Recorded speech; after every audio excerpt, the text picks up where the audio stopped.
اللهم صل على سيدنا محمد يا رب صل وسلم دائما ابدا على حبيبك. کہ اندھی عقیدت انسان کو برباد کر دیتی ہے. اور اندھی عقیدت ہوتی کیوں ہے؟ کبھی کسی کے گیٹ اپ کو دیکھ کے انسان متاثر ہوتا ہے، واہ واہ واہ واہ کیا نورانی چہرہ ہے. کبھی کسی کے جذباتی بیانات سے متاثر ہوتا ہے، نعروں سے. ہمارے ہاں عمل کو نہیں دیکھا جاتا، باتوں کو دیکھا جاتا ہے. نعرے، کام کیا کر کے دکھایا حضرت جی نے؟ وہ زیرو. نعرے بہت، کام نہیں دیکھا جاتا کہ کام بھی کچھ ہوا ہے کہ نہیں ہوا. تو نعرے بازی جو عشق مصطفیٰ میں زیادہ جذباتی تقریریں کر رہا ہے، چاہے وہ لوگوں کو بدعتوں میں ڈال رہا ہو، سنت کے راستوں سے ہٹا رہا ہو، اس کو نہیں دیکھا جاتا. تو اس لیے سب سے پہلے کس چیز کو فوکس کرنا ہے میرے بھائی؟ عمل کو. عمل. میں نے پہلے بھی یہ بات عرض کی تھی، آج کل ایک بہت بڑی بدعت کیا ہے کہ علماء کو الگ سے دفنایا جاتا ہے کسی الگ جگہ پہ. بھئی یہ جو عام قبرستان میں جو عام مسلمان ہیں، یہ کیا مریخ سے آئی بھی مخلوق ہیں؟ یہ کوئی اور مخلوق ہیں؟ تو ان میں کیوں نہیں دفناتے؟ یہ کیا؟ مجھے یاد ہے بچپن میں ایک صاحب نے نا، کہیں لوگ بیٹھے ہوئے کھانا کھا رہے تھے، تو ایک صاحب نے اپنا جھوٹا گلاس پی کے رکھا. تو اب ان کا بچہ اپنے باپ کا جھوٹا نہیں پی رہا. تو باپ کو غصہ آیا کہ میں کوئی بھینس ہوں جو میرا جھوٹا پیتے ہوئے تمہیں شرم آ رہی ہے، یا میں کوئی گائے ہوں؟ مطلب یہ کہ میں کوئی اچھوت تو نہیں ہوں نا جو باپ کا بھی جھوٹا نہیں پی رہے تم. تو جیسے یہ ابا کی توہین ہے کہ بیٹا نہیں پی رہا، تو اسی طرح یہ عام مسلمانوں کی توہین ہے ایک قسم کی، کہ عام لوگوں کو الگ قبرستان میں دفن کیا جائے اور جو خصوصی پروٹوکول والوں کو الگ جگہ پہ دفن کیا جائے. جو نیک لوگ ہوتے ہیں ان کی خواہش یہ ہوتی ہے کہ ہمیں عام مسلمانوں کے قبرستان میں ہی دفن کیا جائے، تاکہ جو اللہ کی رحمتیں ان عام مسلمانوں پر پڑ رہی ہیں وہی رحمتیں ہم پہ بھی ہوں. صرف پیغمبر کی یہ خاصیت ہے، صحیح حدیث ہے کہ کسی بھی پیغمبر کی جہاں موت واقع ہوتی ہے پیغمبر کو وہیں دفن کیا جاتا ہے، اس جگہ سے ہٹایا نہیں جاتا. تبھی ہمارے نبی صلی اللہ علیہ وسلم کی جو قبر مبارک ہے، جہاں آپ کا انتقال ہوا امی عائشہ کے حجرے میں، وہیں دفن کیا گیا. پھر حضرت ابو بکر، حضرت عمر نے خواہش ظاہر کی کہ ہمیں نبی کے پہلو میں دفن کیا جائے، کیونکہ یہ دونوں نبی کے سب سے قریبی ساتھی تھے اور اللہ ان کو مقام بھی دینا چاہتا تھا، تاکہ جو درود و سلام کے نذرانے نبی صلی اللہ علیہ وسلم پہ پیش کیے جائیں اسی کے ساتھ آپ دونوں پر بھی سلام کیا جائے. تو اللہ آپ کے مقام کو بڑھانا چاہتا تھا.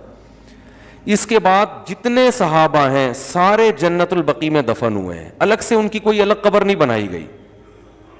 حضرت عثمان کو دیکھ لیں، حضرت علی رضی اللہ تعالی عنہ ہیں، جتنے صحابہ عشرہ مبشرہ ہیں، الگ سے ان کے نہیں کہ بھئی یہ چونکہ زیادہ بڑا مقام تھا ان کی قبر وہاں بنے گی، باقیوں کی یہاں بنے گی. تو جو مرنے والا ہوتا ہے اس کی تو یہ چاہت اکثر نہیں ہوتی، لیکن بعد کے مریدین کیا کرتے ہیں؟ وہ اپنے مشائخ کو، اپنے پیروں کو پروٹوکول دینے کے لیے الگ دفن کرتے ہیں. تو یہ عمل اللہ کو خوش کرنے والا نہیں ہے، اور اس سے شرک اور بدعت بھی پھیلتی ہے. کیونکہ جب آپ دیکھیں گے کوئی الگ سے قبر ہے، الگ سے پروٹوکول ہے، تو جن کے مزاج میں شرک ہوتا ہے وہ پھر اس کے ساتھ الگ سے کچھ کرنا شروع کر دیتے ہیں.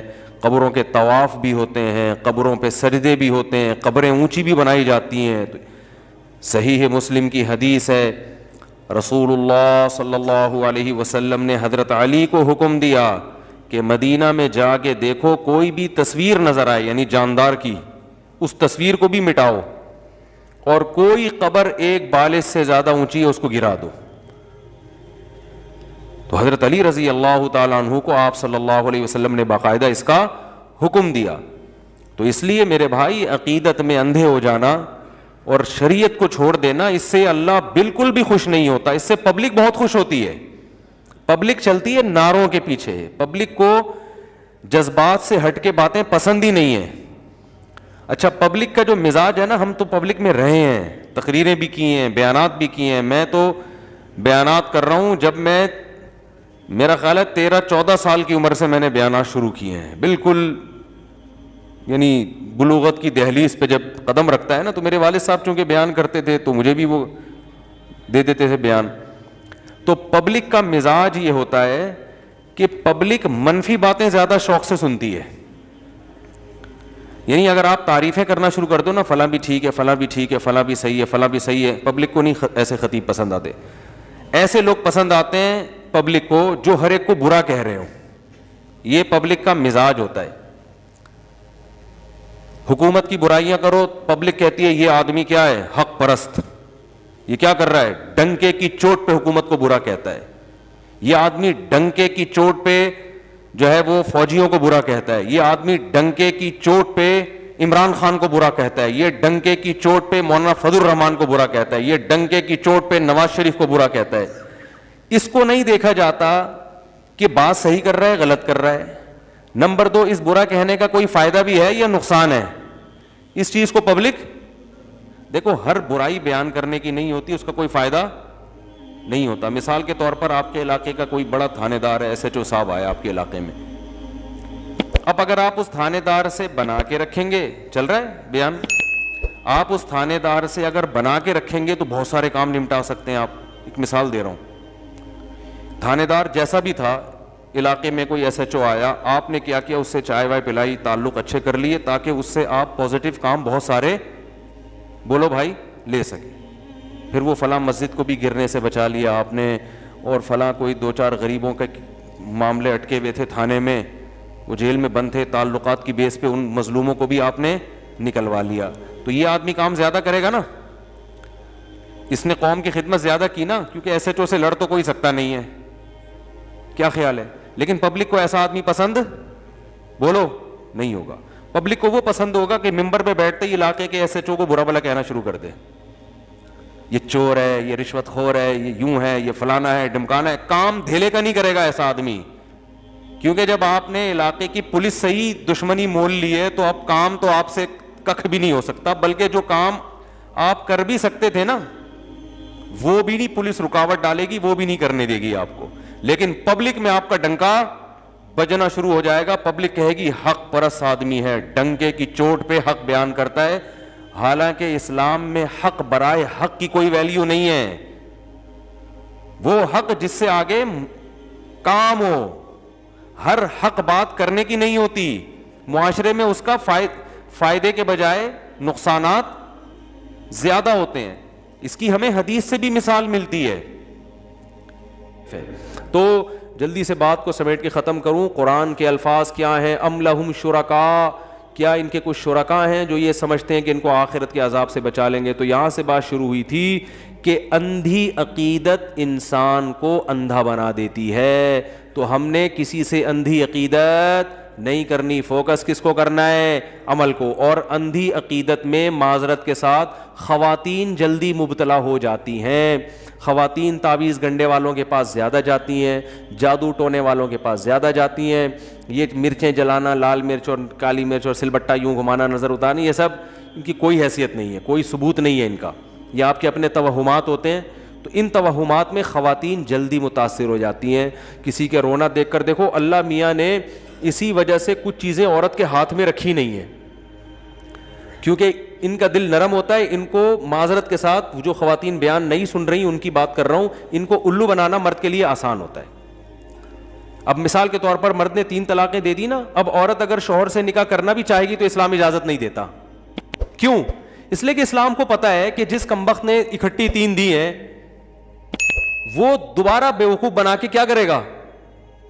وہ ایسی جب تک بیوی تھی تو حق ادا نہیں کر رہا تھا، ٹھیک ہے نا. اب طلاق دے دی ہے تو اب اس کو پتا ہے میرے کنٹرول سے باہر ہو گئی ہے یہ. تو اب یہ چکنی چپڑی باتیں کر کے ایسی مکھن لگا کے نا، میں تو بہت، مجھے تو یاد آ رہی ہے، میری تو راتوں کی نیندیں اڑ گئی، الو بنا کے دوبارہ کیا کر لے گا؟ نکاح کر لے گا.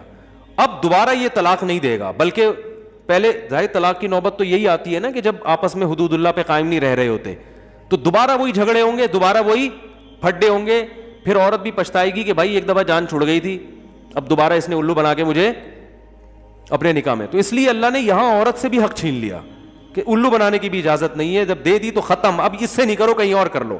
کہیں اور کرنے کے بعد پھر اگر طلاق ہو جاتی ہے تو پھر اس مرد کا بھی دماغ سیٹ ہو چکا ہے, اور اگر غلطی عورت کی تھی تو اس کی بھی کھوپڑی سیٹنگ پہ آ چکی ہے. اس لیے کہ جب دوسرا مرد اس کی زندگی میں آئے گا تو اسے پرانے والے اور نئے والے میں کمپیئر کرنے کا موقع, وہ ایک دوسرے کمپیئر کرے گی, وہ کمپیئر کرے گی کہ یار پرانے والے میں یہ خرابی تھی, یہ خرابی تھی, لیکن نئے والے میں تو کم از کم یہ والی خرابی اس میں نہیں تھی, یہ نیا والا تو کنجوس نکلا, کم از کم خرچہ تو کرتا تھا, جب اس سے برگر منگواتی تھی برگر لے آتا تھا, ٹھیک ہے, بات کرنے کی تمیز نہیں تھی.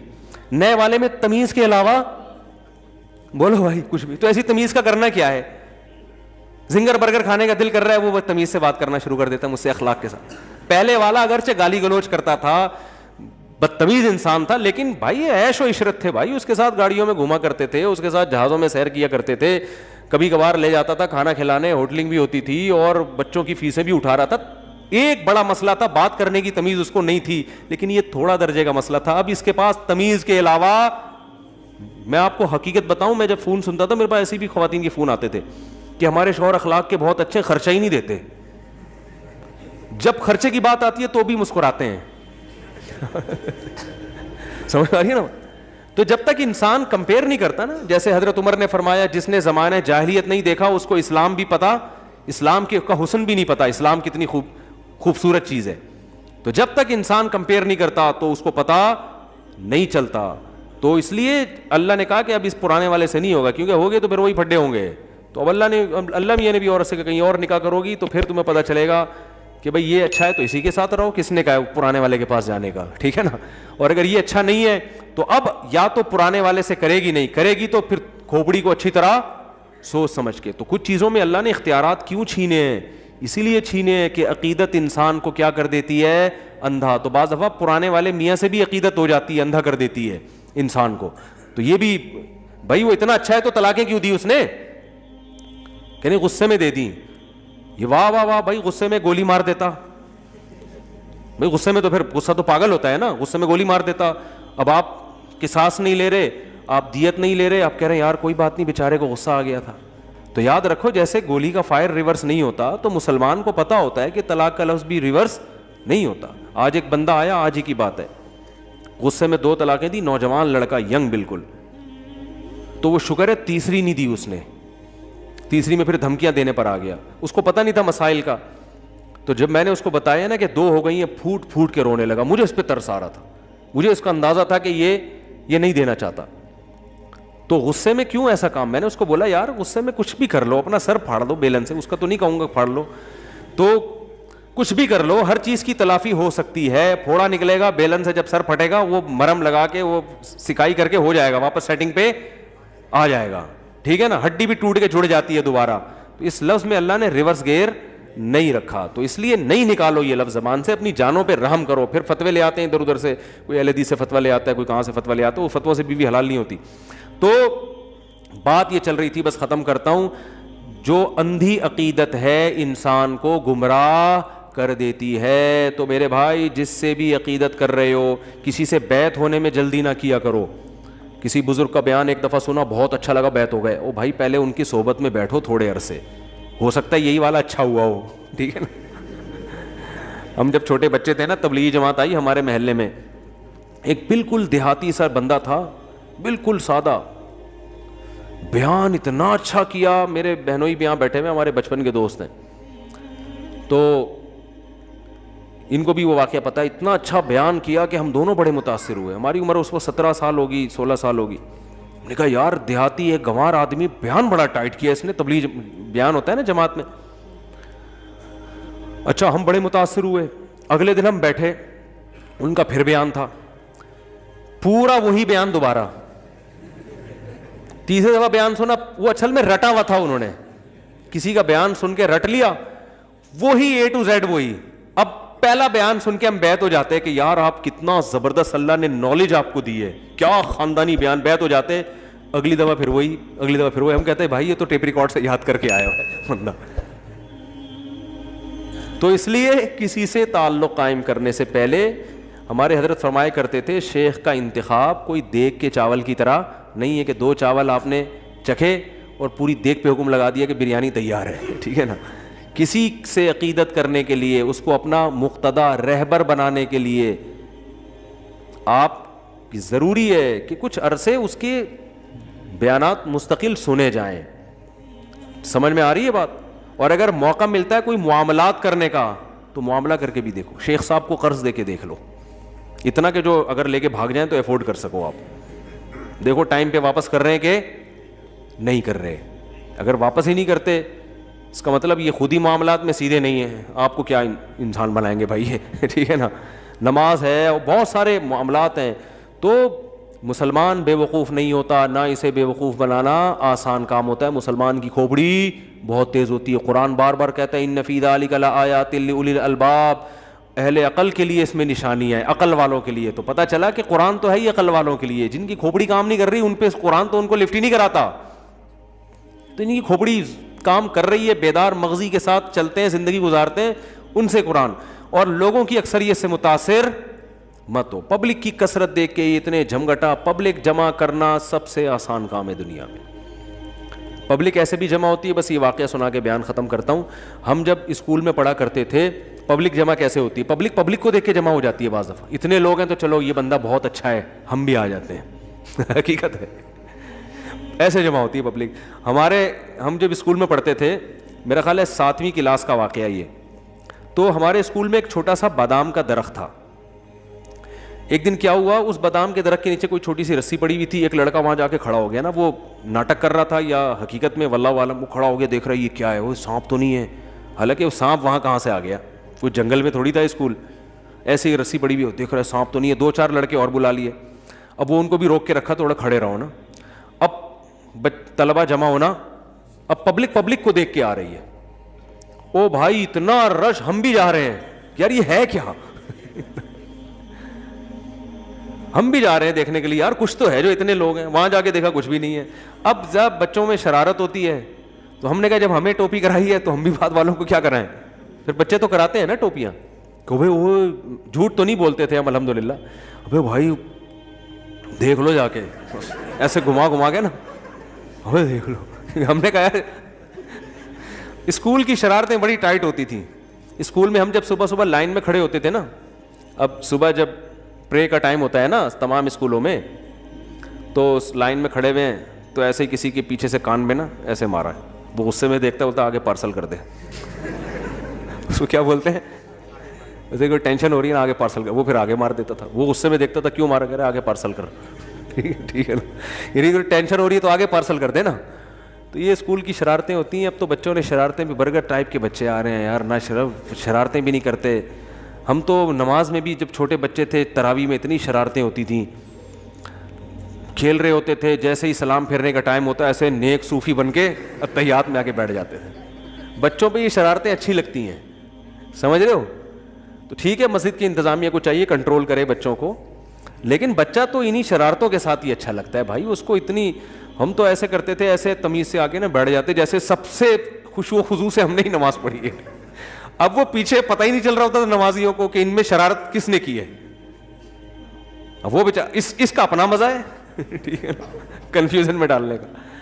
حکیم الامہ مولانا شرف علی تھانوی رحمہ اللہ تعالیٰ کو کسی نے اپنا بچہ لے جا کے پکڑا دیا، گود میں بٹھا دیا. اب وہ بچہ آرام، اس کو اتنا ڈرا دیا اس نے کہ یہ بڑے بزرگ ہیں، آرام سے وہ بچہ ڈر گیا. حکیم الامہ نے تھوڑی دیر میں کہا یہ کوئی بچہ ہے، یہ تو بچے تو وہ ہوتے ہیں تو شرارت کریں، داڑھی پکڑ کے کھینچیں، ادھر سے ٹوپی پکڑ کے اتاریں. بچوں پہ یہی شرارتیں اچھی لگتی ہیں. ایسے تمیز سے لے جا کے اس کو پتہ نہیں کیا ڈرا کے بٹھا دیا ہے. تو پتہ نہیں کیا بات چل رہی تھی، سوالات کی پرچی دے. خلاصہ کلام کا یہ نکلا میرے بھائی، یہ آپ کو نہیں بخشوائیں گے. آپ کا عمل کام آئے گا، اس کو فوکس کرنا ہے. کسی کے چکر میں اپنا ایمان برباد نہیں کرو. قرآن و سنت کو فالو کرو، قرآن و سنت کو.